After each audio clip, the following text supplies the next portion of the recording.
Now, speaking of someone who's expressing some serious magnificence in the world, our next guest is all the way from Ojai. He's taken some time to talk to us today. We really sincerely appreciate this. It's a man who's on fire and was willing to share his time with us today. So thank you for that. He is a leader in relationship transformation and body therapy. He's been doing this work for over 45 years. And this guy looks like he's in his 40s, which is incredible. So I don't know, he must have started when he was like 5. Born in Florida, written more than 40 books, bestsellers, of course. Some of you men out there would know 5 Wishes, The Big Leap, and Conscious Loving. He's the co-founder of the Spiritual Cinema Circle, which I highly recommend. And also the founder of the Hendricks Institute. We'll be talking a little bit about that later. He's appeared on everything from Oprah to CNN to CNBC to CBN to all those different BCN things, 48 Hours. He's been married. This man has been married, yes, to the same beautiful lady for over 30 years, Katie. Also was a professor of psychology for 21 years at the University of Colorado. Bottom line, this guy is definitely a real man living a very, very real life. So we're very happy to have him on the show. Let me bring him through the board here. Hello, Gay. Can you hear us? I sure can, Dermot. Good to be with you. Well, it's good to hear you, Gay. Now, I know you're a very busy man, so I just want to say thanks very much. I was telling the lads at my men's group and some of the listeners that I was going to have you on, so there was a lot of excitement. The first thing out of their mouth says, Dermot, how the hell did you do that? And I said, I just asked the guy. And people were like, you just asked him? I said, yeah, I just asked him, and he said yes. I think, isn't it funny though, Gay? Because I think people have, you're recognized all over the world and a bit of an international superstar in terms of the work that you're doing, the transformational work that you're doing. And do you find that people put you on a pedestal and then when you come in, it's like, oh my God, this guy's he's just a down-to-earth lad like myself? Well, I try to be, definitely. That's one of the challenges of being in the guru trade, I guess you might say, is that people do put you on a pedestal. But everybody puts on their trousers the same way. And so I think it's good to think of us all as not just equal with each other, but everything in the universe made of equal beings, that everything is equal in determining the quality of its own consciousness and destiny at any given moment. And so that I think that's one of the great things to celebrate about human beings. I don't know if you know the author that just passed away this past week, Jim Harrison. Yeah. Mm-hmm. Yeah. I came across a quotation from him that just knocked my socks off this week. He said, attentiveness is the main tool you need in life. Mm. Isn't that amazing? Attentiveness is the main tool you need in life. That's beautiful. Yeah. That is beautiful. Yeah, because it's the quality of attention that you bring to whatever you're doing. So I want to, just say one of the reasons I said yes to doing the interview with you was the way you asked. And so it wasn't just that you asked, but you asked in a certain way. And it appealed to me. And so I want to empower you to take full responsibility for your ability to manifest magnificent people in your life. Oh, thanks, Kay. I really appreciate that, mate. Thank you. Wow. Now, may I ask, just for my own, and for the men out there too, who, one of the things, you bring up a beautiful thing, Guy, in terms of we were joking a little bit before we came on here about, being and expressing our magnificence, and whatever that is, whether, it's a radio talk show host, and I'm also a professional life coach, but it can be anything. And I know I've coached a lot of people who have a real fear around just being themselves. And it was one of the reasons that I really wanted you on the show. And by the way, every night for about a minute or two, I would visualize myself talking to you on the show. So now it's actually, we're having this conversation, which is totally mind-blowing to me at times. But what do you, I mean, because I know you went through a journey of, at some point in your early 20s, you were 300 pounds, you were overweight, you weren't the happiest guy on the planet. Could you share a little bit about the younger years of Gail, of what I don't want to say inspired, because maybe it was a lot of pain, although we can be inspired through pain, but what was your journey like? What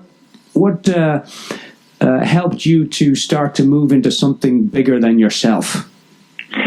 Yes, well, I think the gift I was given at an early age was I had a lot of medical problems growing up. I was very obese. There was something wrong with me. I was the fat kid in a family of skinny people, and so it didn't really make any sense genetically. But in any case, I was taken around to different medical specialists to try to figure out why I was so fat. And so I maintained being obese and got even more obese up into my early 20s. But when I was at 24 years old, I had an enlightenment experience where one day I slipped and fell on the ice, and I didn't knock myself out, but I kind of jolted myself in a way, and I came down next to a jagged rocks, and I realized, my goodness, if I'd been 3 inches to the right, I might have killed myself, and what would I have lived, you know? And so it was one of those moments of awakening.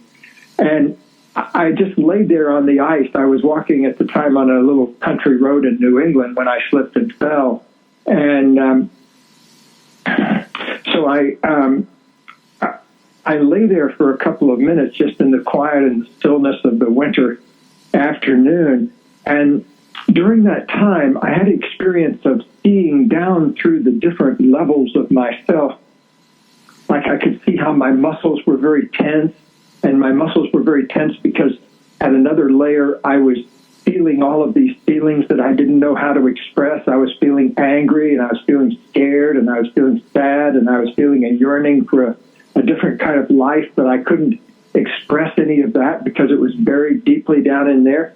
But then the magic of it, Dermot, was that at the end of it, I saw down through to a level of myself that was just pure consciousness, that didn't have any programming on it. And I saw that all human beings are blessed with this space of open, pure consciousness inside, even though most of the time we don't notice it or feel it because we're too busy with the strivings of our ego, or we're too busy handling the things around the house, or we're too busy in arguments with people. We don't notice the experiences we're having in our deeper body.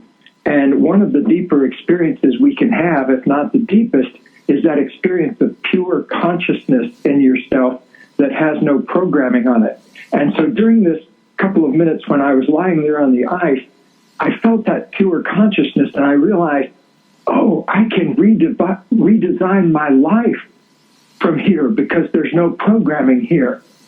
And so I came up with this idea as I was getting back up off the ground. I came up with this idea of making a commitment to feeling that kind of pure consciousness in every moment of my life, because I felt if I could feel that consciousness all the time, then I would be able to constantly renew myself and keep creating a better version of myself all the time. And so the miracle of it was that's what happened. Over the next year, I lost more than 100 pounds, and I really feel like I found myself. And I got out of this relationship, this troubled relationship I was in, and I quit the job that I hated. And so I kind of went from A to Z in my life, just kind of cleaning house and reinventing my life. And one of the things I did was to completely change my diet. I started eating only food that felt like it would feed my spirit. And I kept just eating that kind of food until pretty soon I was 100 and some pounds less. And, you know, to this day, I've kept it off. I weigh about 180 pounds now. I'm about 6 feet tall. So, you know, I have an athletic look now. In those days, I was shaped like a pear, but now I'm shaped like a block. So I've kept it off over the years, and I believe there's something like 2% of people that lose more than 100 pounds ever keep it off for the rest of their lives. Right. So I'm happy to be in that 2% group. So, Guy, so now taking a little snapshot of that, Gay, because I know a few lads out there listening that are challenged by overweight and by their bodies. So you mentioned diet, so you changed your diet, so that's one practical thing that you did. But what else did you do in terms of, like, did you have to, the way they say, oh, well, you've got to change the way you're thinking about yourself, or, I mean, what advice from that experience would you give for the men out there in terms of what you did outside of, eating healthy and doing those things? Was there something that you did physiologically or psychologically? Well, I think psychologically, a couple of big things happened. One is I'd always, I think, criticized and essentially hated myself as long as I could remember. And I had a complete flip over to actually loving and accepting myself for the first time in my life. And that shifted everything for me. And now when I think about myself inside, it's this field of acceptance and love rather than in those days a whole field of criticism and blame. So to shift from criticism and blame of myself all the time to loving and accepting myself was quite a miracle for me to experience. I can still feel the miracle of that in my body at this moment. It still feels like, the most awesome thing I can imagine. If somebody else were telling me about it, I think my jaw would be dropping. And so that's how I felt about it for the last 40 years. Yeah. The other miracle that happened is that for the first time in my life, I was able to form a real healthy relationship with a woman. I'd had a series of relationships in my teens and 20s that were one level of craziness or another. And so I woke up from that trance of craziness in my relationships and was able to figure out what I really wanted. And when I really tuned in inside, what I wanted was this magnificent woman that I would later meet and become my beloved of the past 36 years, Katie. What I wanted was a relationship where everybody was completely honest in their speaking, and both of us were completely open in our listening. So we were listening to the truth and speaking the truth always. So that was my number one thing I wanted. And my number two thing I wanted was a relationship which wasn't about blame and criticism, where it was about people both taking responsibility for what they wanted in their lives and both taking responsibility for problems when they came up, instead of blaming it on the other person, to say, okay, what's my input in that? And if you get two people doing that, it's incredible magic, because you don't waste your time in blame and criticism and recovering from arguments and that kind of thing. The third thing that I wanted, there was three big ones. The third one I wanted was a relationship where both of us were really committed to our creative path, to doing something creative with our lives. Like I was really into writing. I had written a couple of books, and so I was really into writing, but I wanted a partner who was also as committed to their creative path as I was to mine. It didn't have to be the same one, but, the person had to be creatively engaged. And so I'd had relationships in the past where I did a lot of my own creative activity, but I would get criticized by the other person for spending too much time writing or spending too much time reading, or, the kinds of things that were sacred to me. So anyway, that was the three things that I wanted. And once I got clear on what those things were, it only took me a month to manifest my mate. And so that seems to me also to this day to be incredible magic, that, I could have gone along for half my life and never get around to sitting down and figuring out what I really wanted in a relationship. But then once I did it, it only took a month to manifest. And so, to me, that just boggles my mind with the magnificence of it. Yeah, no, that's beautiful. And I know, too, I'm chuckling here, Guy. I'm wondering if you would share with our listeners the greatest chat-up line on the planet. You used it when you first met your wife and associated to what you just shared. I'm sure you remember. You've probably been asked a million times, have you? I have, but I never get tired of telling it because it's the most wonderful moment. Yeah. Okay, see, I had just made this decision. Okay, we go back, if you're keeping track of time, to the year of 1979, okay? And in December of that year was when I had that moment of realizing what I really wanted in a relationship with those three things: honesty, taking responsibility instead of blame, and everybody being committed to their creative path. And so those were the three things I wanted. So a month later, I walk into a room, and there's about 50 people in there. And what it is the graduate school where Katie was getting her PhD. I was there to give a lecture and to do a subsequent workshop for them in the field of body intelligence and body therapy. So she was going to this very advanced graduate school. She was in her early 30s at the time, and I was 34 years old. And so she already had a professional private practice going, and she was also the movement therapy instructor there at the school. So she was one of the professors there at the school also. So anyway, I go into this room, and there's about 50 students and professors gathered. And I am going to give my lecture. And so I start looking around the room, and I see this one person who she's so incredibly beautiful and looks so alive. And it wasn't just that she was physically beautiful, but she looked so alive and present and available for fun and that kind of thing. She just looks like she had a sparkle. And so I said, boy, I hope she's not married. This was my thought that was going on in my head. And I thought, I've got to figure out a way to meet her during one of the breaks. But here's the magic. So I gave the first part of my lecture, and then we took a break. And during the break, she came over to ask me a question. So I didn't even have to go over and introduce myself to her. She came over to me. And she started to ask me this question. And I said, Kathleen, that was her name on her name tag, and her full name is Kathleen. We call her Katie around the house, but in those days she was known as Kathleen.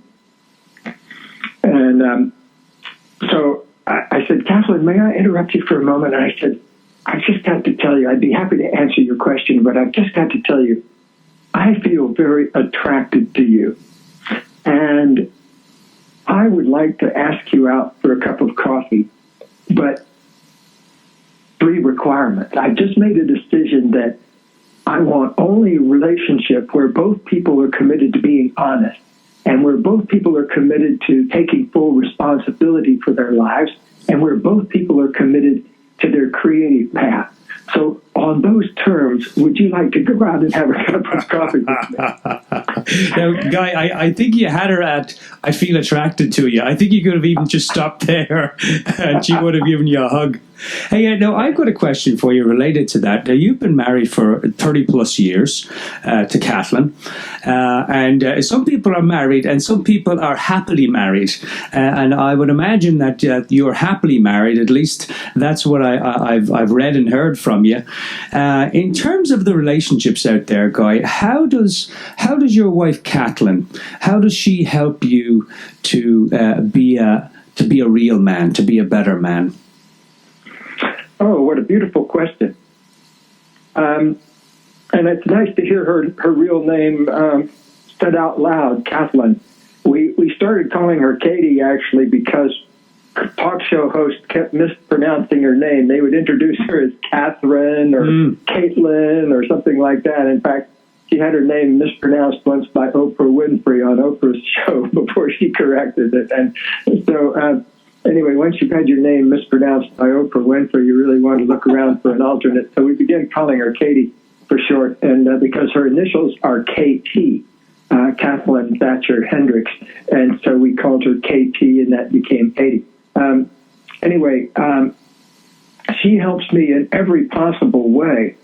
She, for one thing, is an absolutely superb listener, and she will listen just. She likes nothing better than to be communicated with about important things.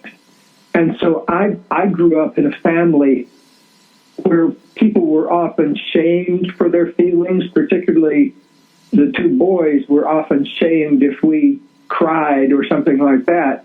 And so to this day, sometimes I feel like I have to apologize for my feelings because of having been shamed for them in an earlier period of my life.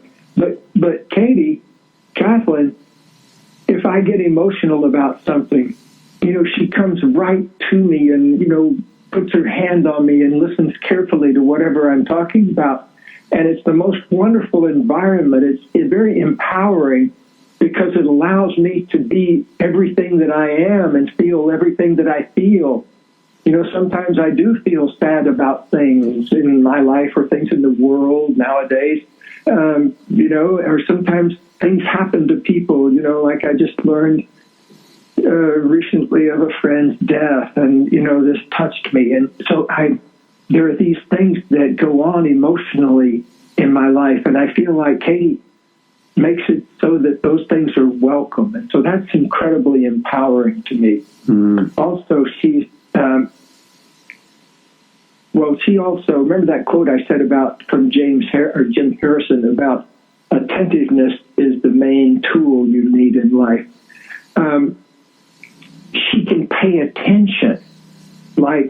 It's so inspiring just to watch her make a salad or whatever she's doing. She brings such attention to it. It could be that she could be on a, talk show that 10 million people are watching, or she could be making our lunch. But whatever she's doing, she brings this incredible quality of attention to it.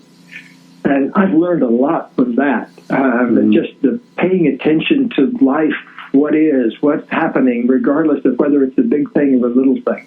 Yeah, well, I love names, and Kathleen, and of course in Ireland now we would probably call her Kathleen. I don't know the root definition from Kathleen, but one of the versions is Kathleen, so it's a beautiful name, whether it's with the K or the C.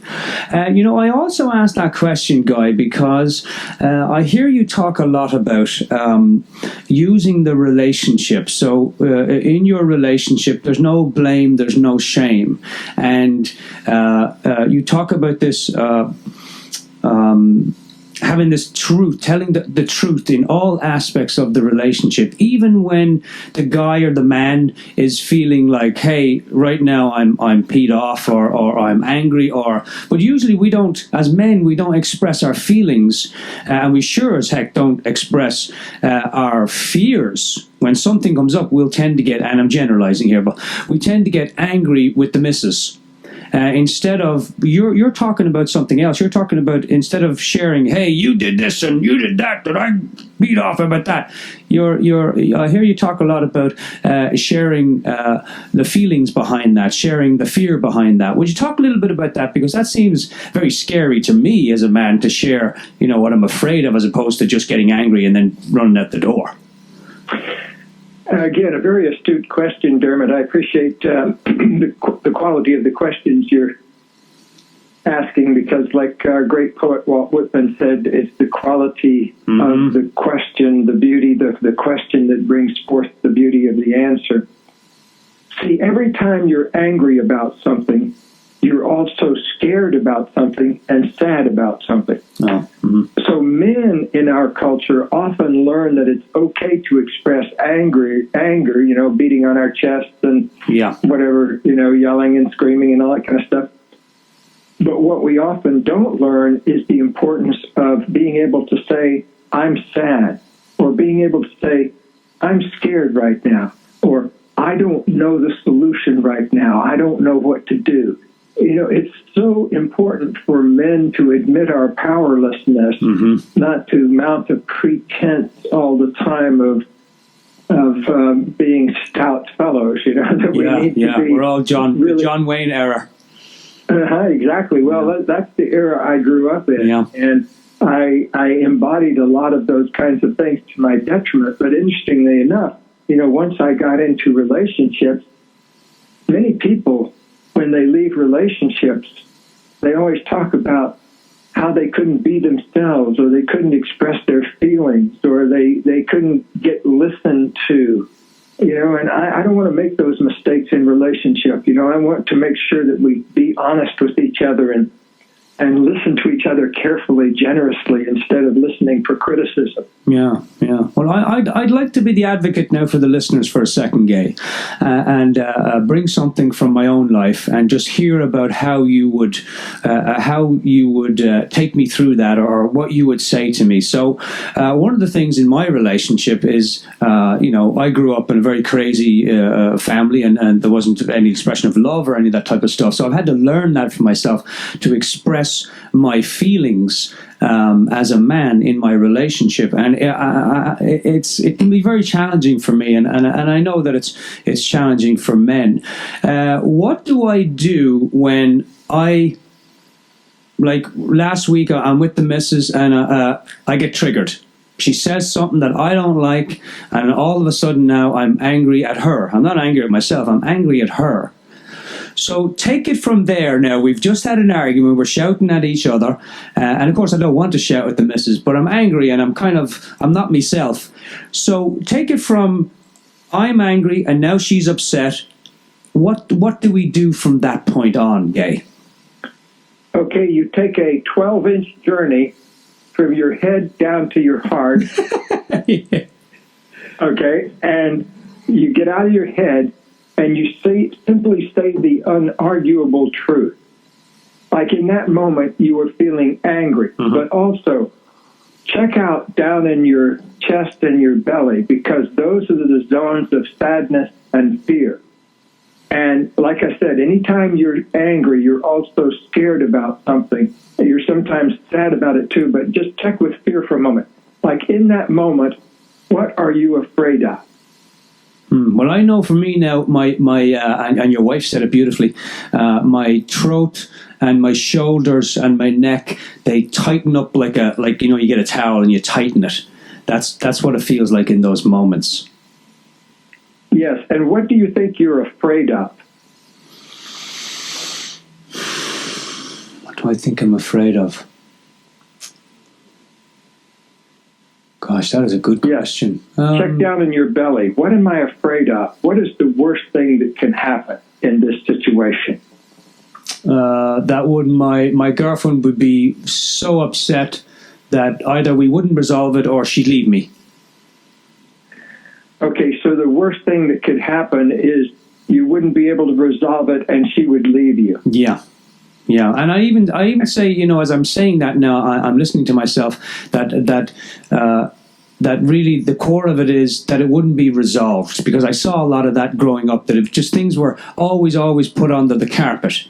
So I think, not being resolved and being stuck in that place of just that, that awkward, tense, just horrible energy that goes on. Limbo, kind of being in limbo. Yeah. I do know that place. And it's a terrifying place, because if you live there too long, it starts to affect other systems in your life, like your health and that kind of thing. Yeah. Tell me about it. Yeah, and so living in that kind of longing and lack of fulfillment for too long begins to make us sick in body and soul. Yeah, so what I would invite you to do is to think back on where you first imbibed the feeling of abandonment. Well, even in that moment now, Guy, where I'm triggered, it's very hard to do that. Well, no, I'm asking right this moment, when you're talking to me. Yeah. Right now, when you tune into it, what's the first thing you ever remember about feeling abandoned? All the yelling and screaming. All the yelling and screaming. Yeah. And how old are you when this is happening? 6. 6 years old? Yeah.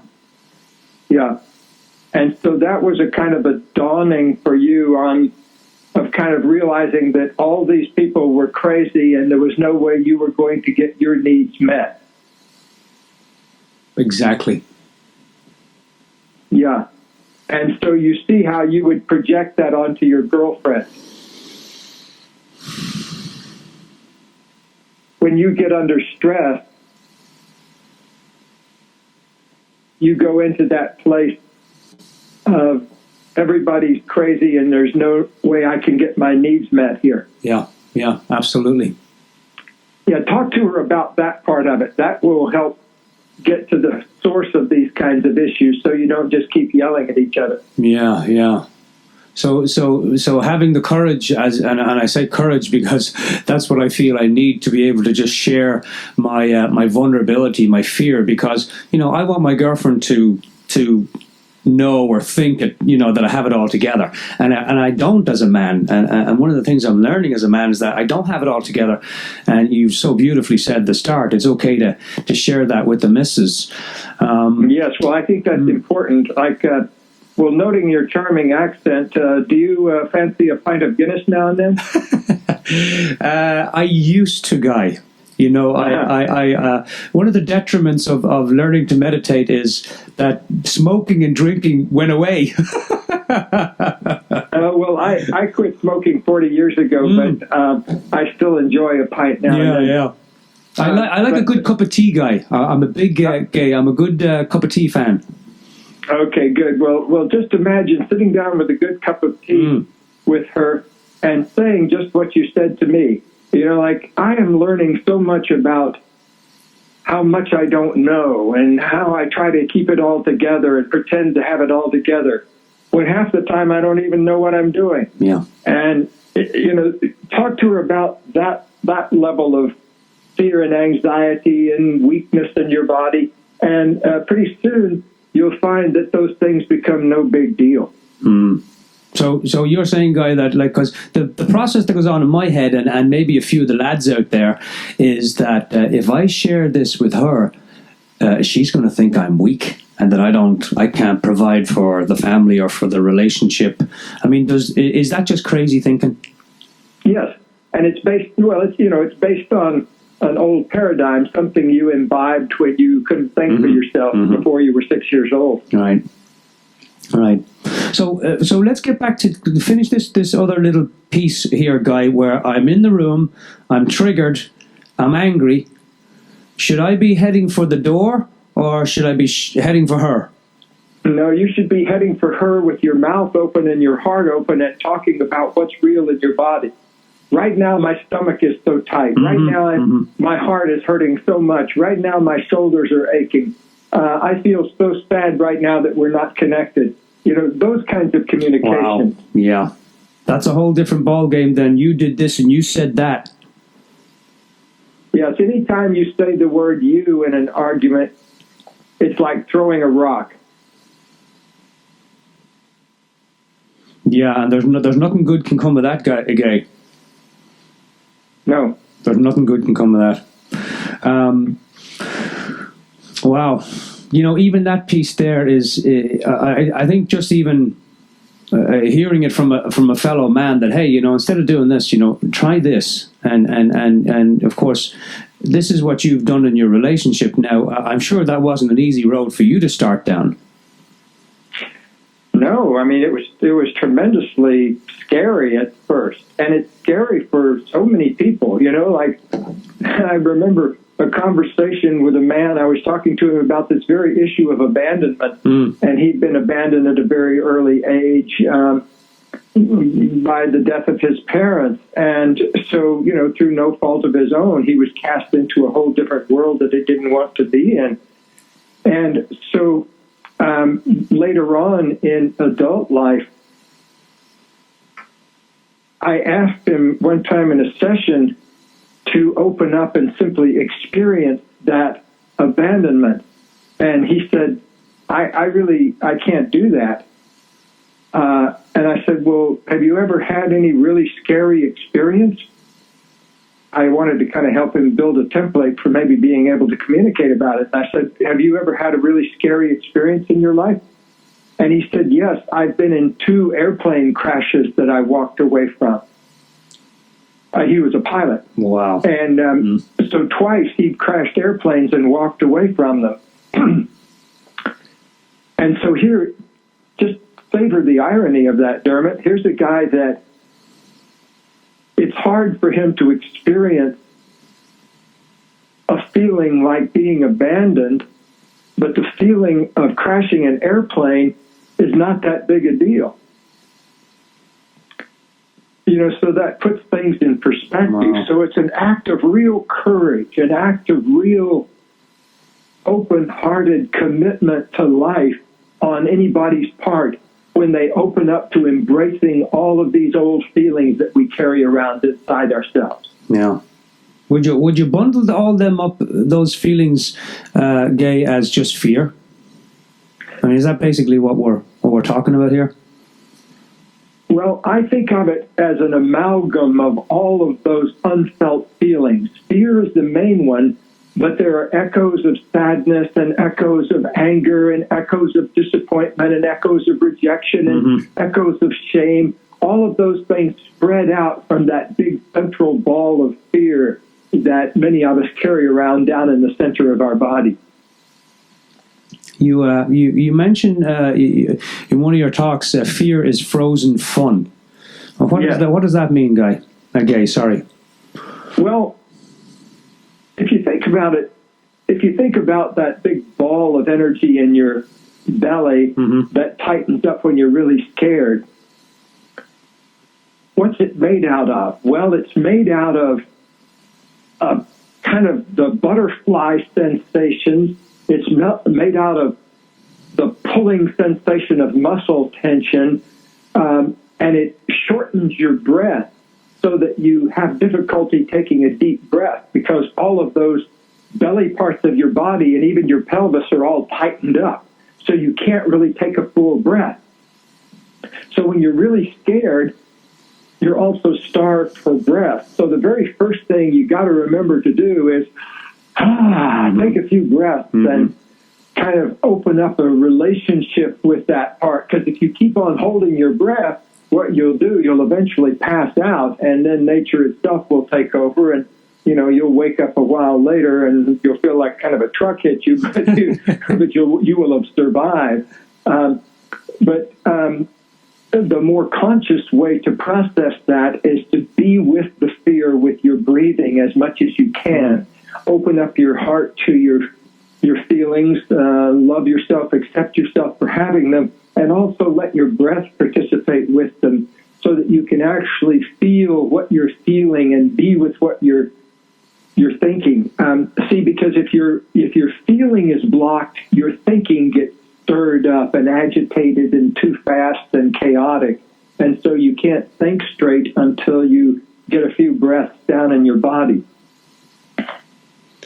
What do you say, Gay? I'm so sorry. I don't know why I want to keep calling you Guy. Probably you're afraid of innate homosexuality or something like that. It probably is. I had a guy in my group who was looking at me. Oh my gosh! Talk to me, Gay, about. I was really impressed by this, I have to say. You're talking about we're talking about fear, and we're talking about this idea of fear as frozen fun, and we talked a little bit about communicating our difficult feelings with our missus. Now, what about for the lads out there that are in a bad relationship and they're constantly, you were mentioning it earlier that you kept attracting these bad relationships. As a man, how do we know we're in a bad relationship, and how do we know when it's time to get out? Yes. We call that the question, Dermot, because whether we're in Calcutta or Bombay or Beverly Hills or Boston or wherever people ask that question. So let me give you a very clear answer to that. In our experience over working with 4,000 or 5,000 couples over the years, we found that about 1 out of 5 people are in what we call toxic relationships, where the pain is so great that it's detrimental to both people's health and detrimental to the health of children involved. So it's actually compromising people's health and well-being. Then 4 out of 5 people are in what we call learning relationships, where there's something you need to learn in order to make it better, but the relationship itself is fundamentally sound and you really want to be with each other, but you just haven't figured out how to make it work. But if you're in one of those toxic relationships, the best thing to do is to get a support system around you and then get out of the relationship as consciously as you possibly can. And the way you would know you'd be in one of those relationships is the first one to pay attention to is your actual physical health. Are you taking more sick days compared to where you were 5 years ago or 3 years ago or however long you want to measure yourself in? Are you feeling more fit, more resilient? Are you having fewer colds? Are you having fewer flus? Those kind of fundamental questions about your health. So that's a place to ask yourself. A second question to focus in on is not so much on physical health, but on your emotional well-being, and that is to ask yourself, have I been in despair for more than 12 months? Have I felt despair for more than 12 months? Because we found that people who have felt despair for a long time have a tendency to do crazy things like get in car wrecks or have accidents and things like that. Kind of, they're in despair and they're not paying attention to what's going on around them. So a good question to focus in on is, have you been carrying around a sense of despair for a long time? And we put 12 months as a good measure there of how long. Because, it's one thing if you just occasionally you feel despair, but it's another thing if you've been wearing it like a spare tire around your center for the last year or two. The one of the things I'd like to broaden our conversation here and just take a little bit of a global view, Gay, because one of the things that really struck me as was like, oh, okay, I'm definitely going to ask him about that. I read it, I think, on you're the founder of the Hendricks Institute, by the way, and what's the website for that, Gay? Because I'd love people to go check that out. It's Hendricks.com. Actually, there's a couple. One is called Hendricks.com, Hendricks.com. But another one that people should go to also is heartsinharmony.com, Hearts in Harmony, because that's where we have a lot of our web stuff and e-courses and things like that. Yeah, I've checked that out. It's really beautiful. Heartsinharmony.com. One of the things that I saw in there was... I don't know whether it was your wife that's mentioned it, or maybe it was just something that you had said, but you're dedicated to living a no-compromise life. Now, what does that mean? Because that sounds very intriguing to me, especially in relationships, because aren't we supposed to compromise certain things so that we can get along? Well, I like to think of it as, instead of compromise, a lot of people think of compromise as you have to shave off part of yourself or give up part of what you want in order to compromise. But what we found is that when people are fully empowered, they can think up ways to have everybody's wants and needs met. Like I compare it to, like we worked with this family one time who used to get into fights about where to go out to eat on Friday night. And so they would end up solving the problem by the only way they could figure out what to do was if they all went to a restaurant none of them wanted to go to. And smart. So, that's kind of a metaphor for how a lot of people live their lives. They don't go for what they want, and so they end up settling for less and, compromising in that fashion. But just as an example of how we fixed that particular problem, we had them, as an experiment, go out to 3 or 4 different restaurants on the same night. And they ate one course at one restaurant and then went to another restaurant and ate what one of the other people wanted, and then they'd want to go to a third restaurant. And after they did that a couple of times, things shifted around so they were able to make a decision in a better way than the way they had been making them in the past. So think of that as a way to remind yourself that life is always possible to be improved in the direction of more flow and ease if you just get clear on what you really, really want and begin to share that with other people. And in a relationship, Gay, where I've heard it, and I've probably said it myself. Not probably, I have said it myself. Well, I need to compromise here my position in order. So, she wants to go out for dinner, and I want to sit and read a book. So that's just a very, simple example of, okay, well, I'll compromise a little and say, okay, tonight I'll go out. So how does this philosophy now of no compromise, how does that fit in with that scenario? Okay, beautiful question. That's a 10-minute problem in our office, okay, Dermot? Because what we would ask you to do is you stay home and read your book and she goes out to eat. Mm-hmm. But while you're doing that, you form such a bond with each other telepathically that you're not in a separate space at all.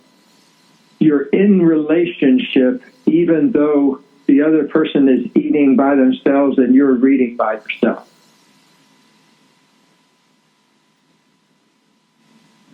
I'm with you.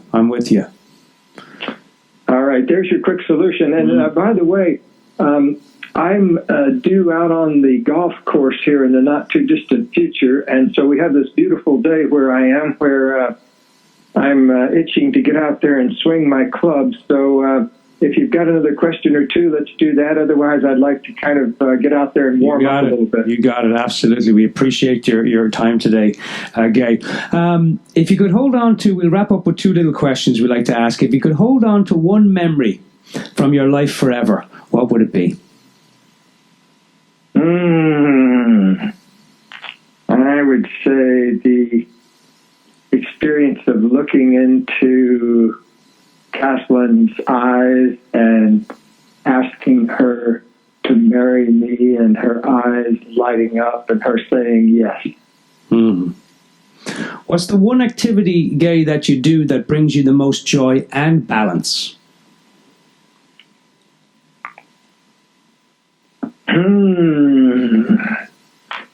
It would be being in that telepathic relationship with Katie. It doesn't matter if she's in Berlin and I'm in Beverly Hills or whatever we're doing. Most of the time these days we're together, but like next week, Katie will go off on a tour for a week and I'll be here by myself. But during that whole time, that telepathic connection with each other, that caring for the other person, that being for them wherever they are, that doesn't take the being in the same room with the person. So I celebrate that above just about anything else. Having created that quality of relationship in my life, is much more important to me, at least, than any $1 million I have or books I've written or anything like that. It's a very sacred thing to have come out of nowhere, where nobody in my family had ever done anything like that, create the kind of magic of a relationship that I've been in for the past 36 years. Wow. The last question, and then I'm just going to check in before you leave, Gay, on because I wanted to mention the two websites that you have. Also, we've also mentioned heartsandharmony.com, but The Big Leap and The Conscious Loving Ever After. You're at the very end of your life. You say goodbye to everyone, and somebody says to you, Gay, what do you want on your tombstone? What would you tell them?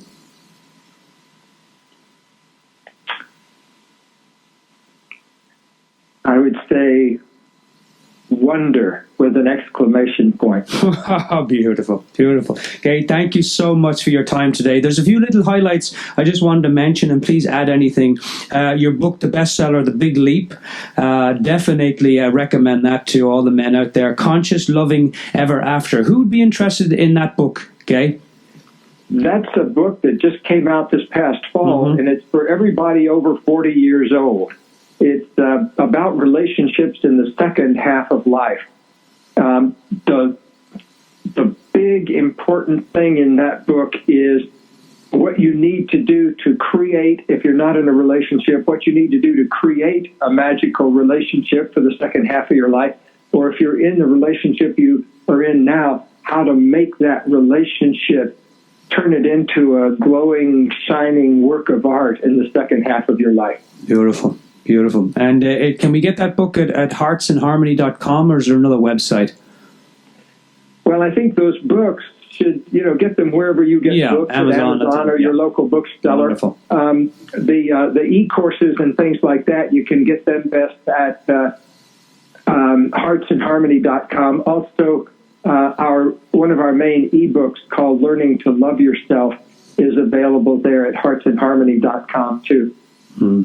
Okay, thank you very much for your time. I know you're a busy man, and we really solidly appreciate just taking some time to have a chat with us, to share your wisdom, your knowledge, your experience, and the magnificence that you're putting out in the world. So from me and from all the men out there, a hearty and a healthy thank you.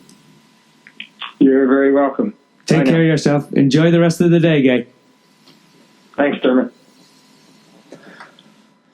All right, ladies and gentlemen, that was the man. That was the real man and the real life. And you're listening to KOWS.FM, F for Frank, M for Mary, the Celtic Coach Radio Show, a talk show just for men. We had Gay Hendricks on the show today, and boy, wow.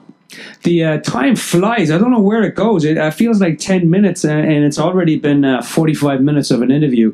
So sincerely appreciate Gay taking the time to talk with us today. Cheers, mate. Again, two of those books was The Big Leap and Conscious Loving Ever After. And of course, you can get those on Amazon or any of those places.